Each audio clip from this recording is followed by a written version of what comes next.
नमस्कार, स्वागत है आप सभी का देवभूमि समाचार में। मैं हूं आपके साथ सुनील चौहान। सितारगंज में कांग्रेसी कार्यकर्ताओं ने नगर के अमरिया चौराहे पर एकत्रित होकर बीजेपी के खिलाफ प्रदर्शन किया।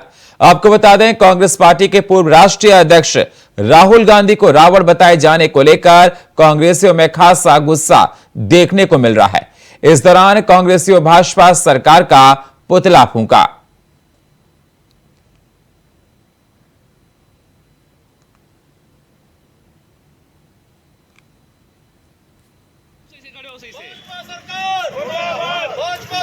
कहा जा रहा है जिसको रावण को रूप देना चाहिए, माननीय नरेंद्र मोदी जी को रावण को रूप देना चाहिए, वो हमारे माननीय राहुल गांधी जी के लिए अब शब्द बोले कि जो करा गया है, जो हैंडिंग के द्वारा जो हमें लोगों को पता लगाया, जो उन्होंने करा गया है, जो उसमें रावण को रूप दिखाया गया है राहुल गांधी जी को। राहुल गांधी जी का रावण का रूप नहीं है, नरेंद्र मोदी जी का रावण का रूप है और इसके करते कड़ी शब्दों में निंदा करते हैं। इसलिए पहाड़ों में स्पेशलिस्ट डॉक्टरों की कमी का मामला कोई नया नहीं है, बल्कि बीते कई सालों से पहाड़ों में स्पेशलिस्ट डॉक्टर की कमी नजर आ रही है। इसी कमी की भरपाई को पूरा करने के लिए स्वास्थ्य विभाग दावे तो करता है, लेकिन अब तक पहाड़ों में कोई भी जाने को तैयार नहीं है। इस दौरान स्वास्थ्य महानिदेशक विनीता शाह ने कहा कि पहाड़ों में स्पेशलिस्ट डॉक्टरों की कमी जरूर है और हमारी कोशिश है कि पहाड़ों में डॉक्टरों की कमी को पूरा किया जा सके। हालांकि इस ओर हम प्रयास भी कर रहे हैं। कोशिश यही कि पहाड़ों में रह रहे लोगों को अच्छे इलाज की सुविधा मिल सके।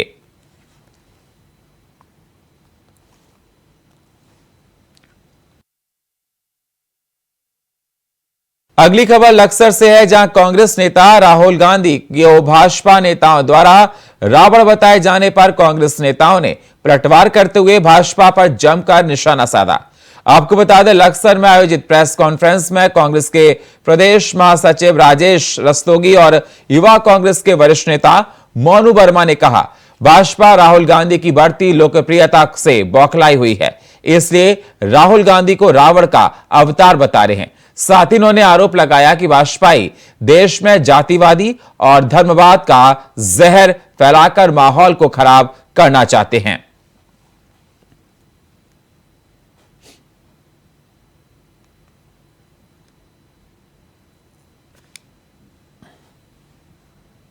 बीजेपी सरकार बिल्कुल फेल है। ये हिंदू मुस्लिम लड़ाई के अलावा और कुछ नहीं कराया। अब इस कहीं भी इनका कोई सिक्का नहीं चल रहा। हिंदू भी समझ गया, मुसलमान भी समझ गए। इससे ये सरकार बिल्कुल फेल है। अब ये पार्टी को आपस में उसका मुद्दा उठा रहे हैं। हमारे जो राहुल गांधी जी हैं उसमें जो उन्होंने किया है ये दर्दनाक है, बहुत दुखनीय है। हल्द्वानी में डीएम नैनीताल ने शहर में निर्माणाधीन तमाम विकास कार्यों का स्थल निरीक्षण किया। आपको बता दें, जिलाधिकारी ने कलाडूंगी मार्ग पर जीजीआईसी का निरीक्षण किया। इसके अलावा रामपुर रोड में चल रहे चौड़ीकरण कार्य का स्थलीय निरीक्षण करते हुए अधिकारियों को आवश्यक दिशा निर्देश भी दिए और मंडी से 3 पानी सड़क का स्थल निरीक्षण करते हुए लोक निर्माण विभाग को जल्द कार्य करने के निर्देश दिए हैं।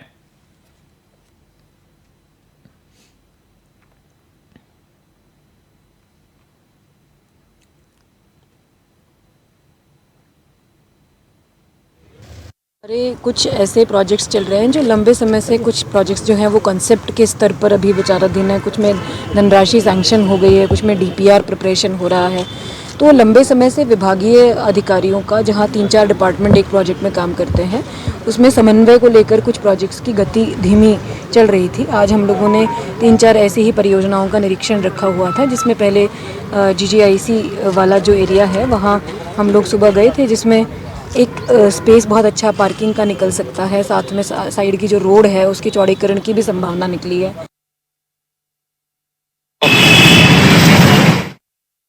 पालिका प्रशासन ने एक बार फिर अभियान शुरू कर दिया है।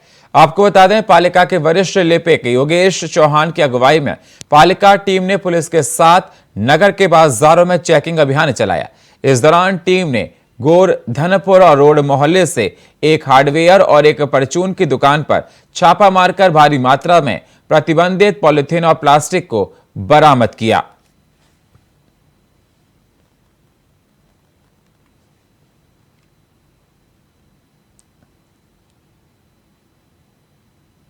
उत्तराखंड के पारंपरिक फसलों और भोजन को बढ़ावा देने के लिए राजीव गांधी ने नवोदय विद्यालय में गढ़ भोज कार्यक्रम का आयोजन किया गया।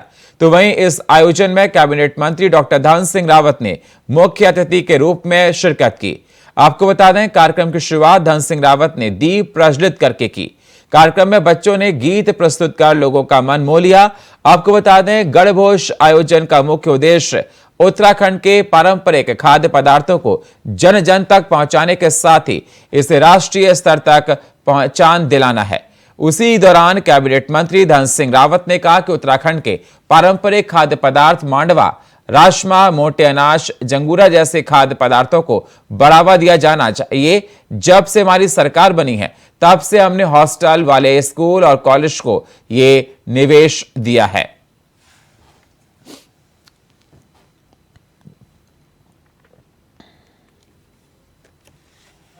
गढ़भोज संस्था का धन्यवाद देना चाहता हूं।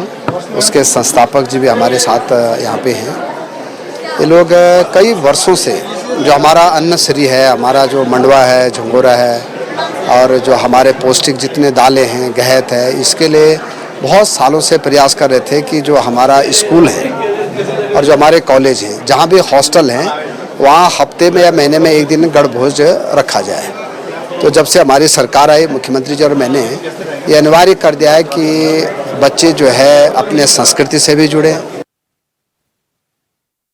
कांग्रेस के पूर्व राष्ट्रीय अध्यक्ष राहुल गांधी के रावण वाले पोस्टर को लेकर कांग्रेसी कार्यकर्ताओं सड़कों पर नजर आए हैं। आपको बता दें, शनिवार को कांग्रेसी कार्यकर्ताओं ने भाजपा का पुतला फूंकते हुए इस पोस्ट का विरोध किया। कांग्रेसी कार्यकर्ताओं का आरोप है कि भाजपा राहुल गांधी को बदनाम करने के लिए इस तरह के पोस्टर बनाकर सोशल मीडिया पर जारी कर रहा है, जिसका विरोध के स्वरूप भाजपा का पुतला फूंका है। उसी दौरान हरिद्वार कांग्रेस के जिला अध्यक्ष सतपाल ब्रह्मचारी ने कहा कि राहुल गांधी को बदनाम करने के लिए इस तरह की हरकतें की जा रही हैं, जो किसी भी तरह से अक्षम्य है। उन्होंने कहा कि अगर इस पर भाजपा सरकार ने माफी नहीं मांगी तो विरोध प्रदर्शन के साथ साथ धरना और सड़कों पर उतरने का काम कांग्रेस करेगी।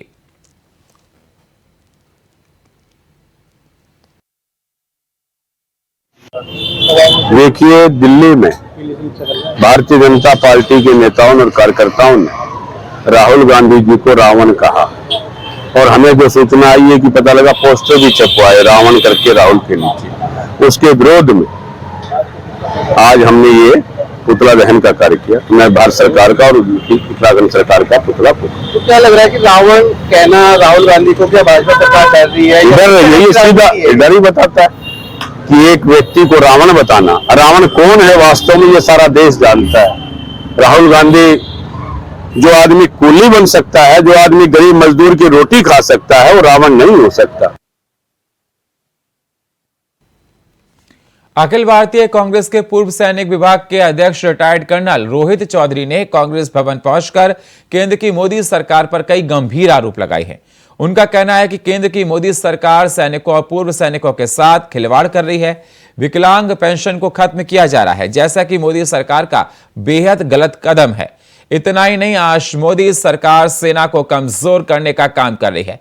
इस दौरान सैनिकों के मान सम्मान को केंद्र सरकार ठेस पहुंचा रही है, जो कि पूर्व सैनिक बिल्कुल बर्दाश्त नहीं करेगा। अगर ये निर्णय वापस नहीं लिया जाता तो आने वाले समय में पूर्व सैनिक केंद्र और राज्य से सरकार को उखाड़ने का काम करेगा। सरकार ने देश के सैनिकों और पूर्व सैनिकों के ऊपर एक बहुत ही भयंकर सर्जिकल स्ट्राइक की है, जिसके तहत उन्होंने एक नई पेंशन पॉलिसी जारी की है 21 सितंबर को। और इस पॉलिसी के तहत इन्होंने जो डिसेबिलिटी पेंशन थी उसको इम्पेयरमेंट रिलीफ के तरह से उसका नाम दे दिया गया है। जैसे ही नाम बदला तो इनकम टैक्स रिलीफ खत्म, क्योंकि इनकम टैक्स एक्ट उसको इम्पेयरमेंट रिलीफ को कुछ नहीं मानता और जानता। इसके अलावा जिस तरह से इन्होंने हमारे सैनिक लाइन ऑफ ड्यूटी पे अपने काम करते हुए हताहत हो जाते हैं, एक्सग्रेशिया अमाउंट मिलता था, तो ये एक एक्सग्रेशिया अमाउंट मंथली के तौर पे इन्होंने इसको बना दिया गया है। और इन्होंने टिहरी में मध्य क्षेत्रीय परिषद बैठक शुरू हो गई है। आपको बता दें, उत्तर प्रदेश के सीएम योगी आदित्यनाथ और उत्तराखंड के मुख्यमंत्री पुष्कर सिंह धामी बैठक में मौजूद रहे। तो वहीं मध्य प्रदेश के मुख्यमंत्री शिवराज सिंह चौहान और छत्तीसगढ़ के मुख्यमंत्री भूपेश बघेल ऑनलाइन माध्यम से जुड़े। साथ ही आपको बता दें, केंद्रीय गृह मंत्री अमित शाह की अध्यक्षता में परिषद की बैठक की गई, जिसमें कई अहम मुद्दों पर चर्चा हो रही है।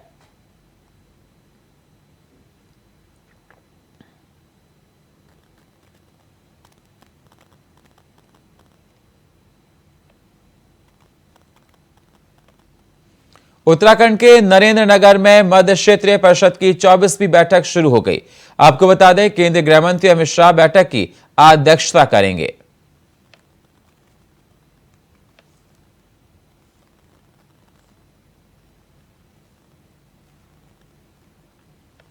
देहरादून में केंद्रीय गृह मंत्री अमित शाह का दौरा है। आपको बता दें, अमित शाह आज शाम बीजेपी मुख्यालय पहुंचेंगे। वहीं बीजेपी सोशल मीडिया और आईटी सेल की टीमों को संबोधित करेंगे।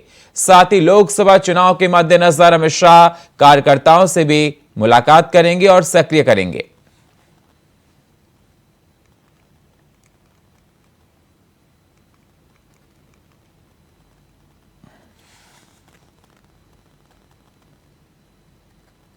हरिद्वार में कांग्रेस के पूर्व राष्ट्रीय अध्यक्ष राहुल गांधी के रावण वाले पोस्टर को लेकर कांग्रेसी कार्यकर्ताओं सड़कों पर नजर आए हैं। आपको बता दें, शनिवार को कांग्रेसी कार्यकर्ताओं ने भाजपा का पुतला फूंकते हुए इस पोस्ट का विरोध किया था। आपको बता दें, कांग्रेसी कार्यकर्ताओं का आरोप है कि भाजपा राहुल गांधी को बदनाम करने के लिए इस तरह के पोस्टर बनाकर सोशल मीडिया पर जारी कर रही है, जिसका विरोध के स्वरूप भाजपा का पुतला फूंका गया। तो वहीं हरिद्वार कांग्रेस के जिला अध्यक्ष सतपाल ब्रह्मचारी ने कहा कि राहुल गांधी को बदनाम करने के लिए इस तरह की हरकतें की जा रही हैं, जो किसी भी तरह से अक्षम्य है। और उन्होंने कहा कि अगर इस बार भाजपा सरकार ने माफी नहीं मांगी तो विरोध प्रदर्शन के साथ साथ धरना और सड़कों पर उतरने का काम कांग्रेस करेगी।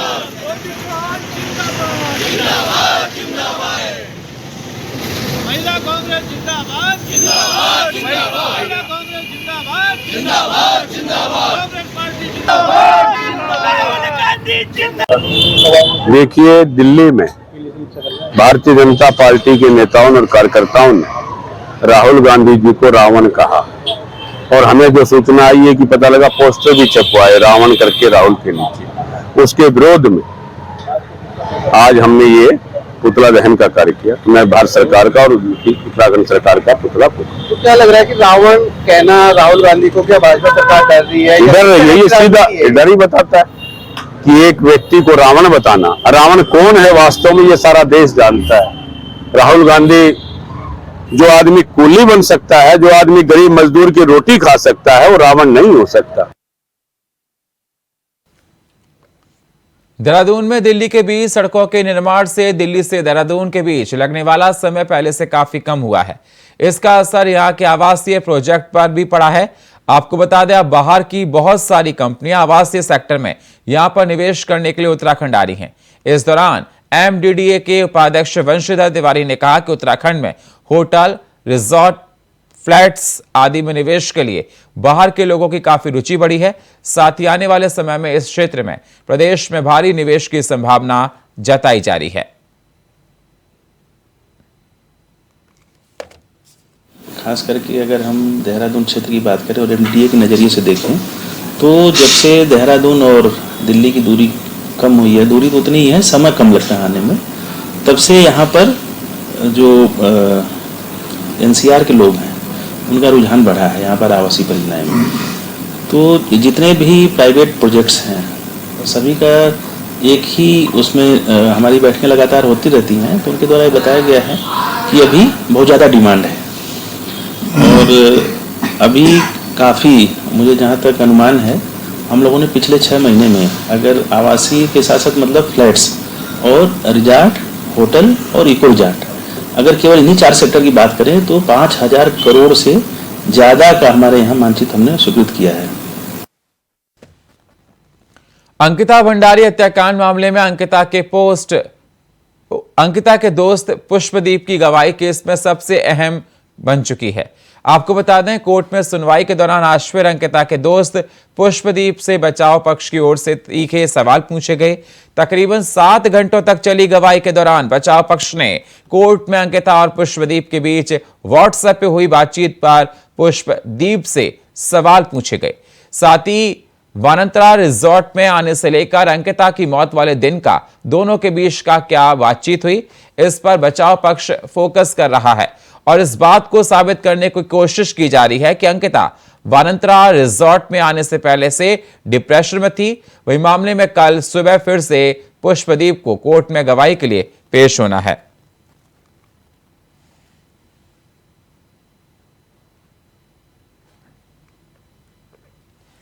तो आपको बता दें, कल फिर पूछताछ होगी। 7 घंटों की पूछताछ हुई और कल सुबह फिर से कोर्ट में गवाही होगी।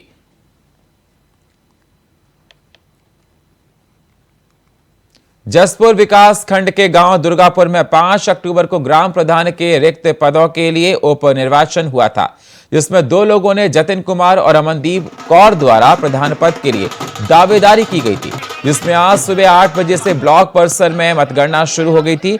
इस दौरान अमनदीप कौर ने अपने प्रतिद्वंदी से 381 वोटों से जीत दर्ज की। साथ ही जीत की खुशी में ग्रामीणों ने ढोल नगाड़ों के साथ नवनियुक्त प्रधान का जोरदार स्वागत किया। बेटी आज प्रधान बन गई है और हमें बहुत खुशी हुई है, अच्छा लग रहा है। और मैं आप लोगों से, पूरी संगत से, पूरे इलाके से मैं वादा करता हूँ अच्छा से अच्छा काम करूँगा और जो इन्होंने मेरे पे विश्वास किया है उस पर मैं खरा उतरूँगा। हमारा यही नारा होगा, सबका साथ सबका विकास। सुनाई नहीं आ रही, भीड़ बहुत है। और दोनों ग्राम पंचायतों इसका मैं धन्यवाद करता हूँ जो तहे दिलों से हमारा साथ दिया है। और नवलपुर और दुर्गापुर का इतना ही कहना चाहूँगा। ठीक है जी। देहरादून में मुख्यमंत्री पुष्कर सिंह धामी ने प्रधानमंत्री नरेंद्र मोदी के दौरे पर पत्रकारों से बातचीत की। तब इन्होंने कहा कि प्रधानमंत्री नरेंद्र मोदी देश के पहले ऐसे प्रधानमंत्री हैं जो कि जागेश्वर धाम, ओम पर्वत और मायावती आश्रम आ रहे हैं, और कहा कि प्रधानमंत्री के दौरे से जहां देश और दुनिया में पर्यटन के क्षेत्र में इन क्षेत्रों का और विकास होगा, वहीं बड़ी संख्या में श्रद्धालु भी इन स्थानों पर दर्शन करने, आशीर्वाद लेने आएंगे। साथ ही सीएम पुष्कर सिंह धामी ने प्रधानमंत्री का हृदय से आभार व्यक्त किया है।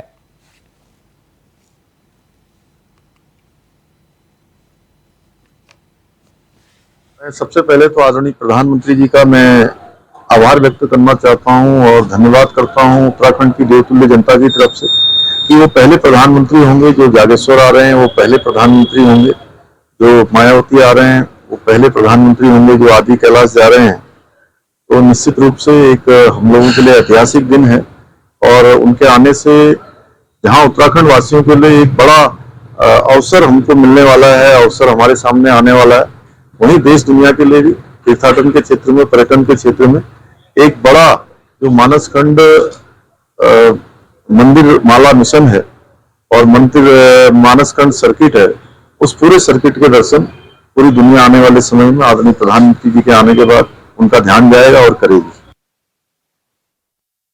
प्रधानमंत्री नरेंद्र मोदी उत्तराखंड के दौरे पर आने वाले हैं, जिसको लेकर तैयारियां शुरू कर दी गई हैं। लोहाघाट के प्रसिद्ध अद्वैत आश्रम मायावती के प्रस्तावित दौरे की तैयारियों का जायजा लेने कुमाऊं कमिश्नर दीपक रावत पहुंचे।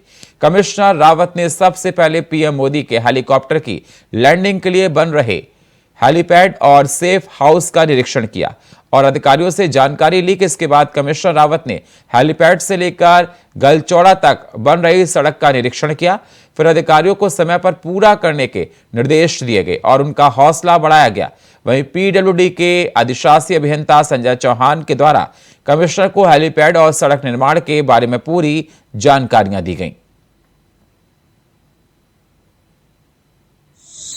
कल माननीय मुख्य सचिव महोदय ने भी समीक्षा की थी। सभी डिपार्टमेंट्स को जो इंस्ट्रक्शंस थे वो दिए गए थे। विशेषकर जो सड़क का हमारा काम है, हेलीपैड पे कुछ काम होने हैं, रास्ते में रंगाई पुताई के काम हैं, थर्मोप्लास्टिंग के काम हैं, साफ सफाई है, इन पे काम चल रहा है। अभी हम अद्वैत आश्रम में आए हैं और यहाँ पे भी जो काम होने हैं वो सभी चल रहे हैं, और जहाँ पे एक्स्ट्रा स्टाफ की आवश्यकता है तो मेरी ओर से इंस्ट्रक्शंस हैं कि मंडल स्तर पे जो भी अन्य अधिकारी हैं वो हम सप्लीमेंट कर देंगे, और कहीं कोई दिक्कत आती है तो शासन भी इससे पूरा हमारा कॉपरेशन मिल रहा है, लगातार हम लोग टच में।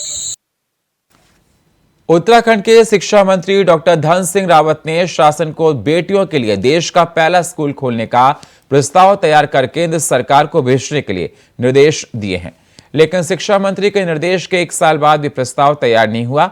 आपको बता दें, शिक्षा मंत्री डॉक्टर धन सिंह रावत ने 1 जुलाई 2022 को सचिव विद्यालय शिक्षा को लेकर इसके लिए प्रस्ताव तैयार करने के निर्देश दिए थे। मंत्री के निर्देश के बाद 11 जुलाई को शासन ने शिक्षा महानिदेशक विद्यालय शिक्षा को पत्र लिखकर राज्य में बालिका सैनिक स्कूल की स्थापना के लिए प्रस्ताव मांगा था, जिस पर कांग्रेस उपाध्यक्ष सूर्यकांत धस्माना सरकार पर तंज कसते हुए कहते हैं कि सरकार को स्कूल खोलने की कोई जरूरत नहीं है, बल्कि सरकार तो अब शराब को हर घर पहुंचा रही है और कल शराब की बोतलें स्कूल और कॉलेज में भी मिलेंगी। और फिलहाल देवभूमि समाचार में इतना ही। बाकी खबरों के लिए आप बने रहिए इंडिया वॉइस के साथ। तब तक के लिए नमस्कार।